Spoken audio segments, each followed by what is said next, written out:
कक्षा 10वीं home science पाठ 4। प्रश्न नंबर 3, रेशमी कपड़ों की संभाल का वर्णन कीजिए। उत्तर, रेशमी वस्त्रों का संभाल। रेशम के तंतु बहुत मुलायम व चमकीले होते हैं। रेशम भी ऊनी वस्त्रों की भांति बहुमूल्य होते हैं।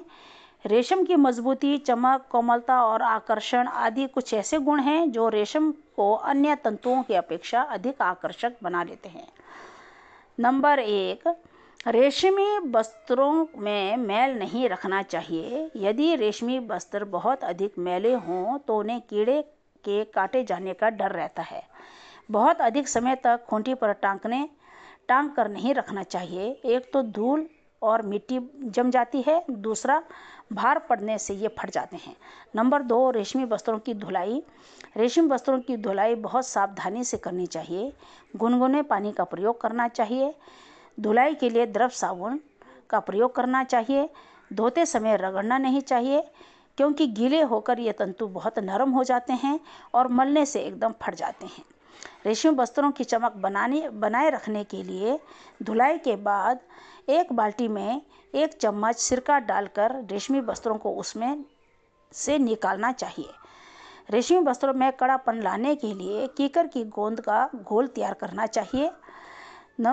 रेशमी वस्त्रों पर अम्ल, क्षार व नमी का अत्यंत हानिकारक प्रभाव पड़ता है, अतः रेशमी वस्त्रों से इनसे रक्षा करनी चाहिए। रेशमी वस्त्र पर यदि जरी, सलमा, बूटी का काम हुआ हो तो सेंट, परफ्यूम आदि का प्रयोग नहीं करना चाहिए।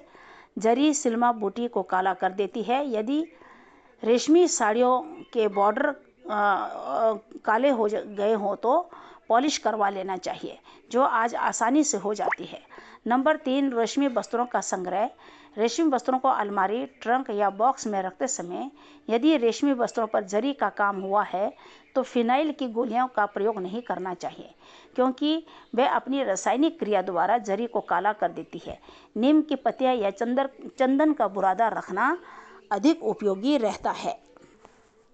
प्रश्न नंबर 4, हाथ से बुने हुए ऊनी स्वेटर की धुलाई करते समय खाका क्यों खींचा जाता है? उत्तर, हाथ से बुने हुए ऊनी स्वेटर धोने से पूर्व तैयारी। इनके धागे ढीली बुनावट के बुने होते हैं, इसलिए धूल को बड़ी शीघ्रता से पकड़ लेते हैं। धोने से पहले अच्छी तरह फटकार लेना चाहिए ताकि धूल निकल जाए। ऊनी वस्त्र के रूप के विकृत होने की संभावना होती है, अतः भिगोने से पहले उसकी बाह्य रेखाओं पर कागज द्वारा चिन्हित बना लेना चाहिए। एक मेज पर बड़ा कागज बिछाकर उस पर ऊनी स्वेटर को रखकर उसके रूप को पेंसिल से खींच लेना चाहिए और बाद में धोना चाहिए। धोने के बाद पुनः उसे उसी कागज पर रखकर उसके मूल आकार के अनुसार ठीक कर देना चाहिए।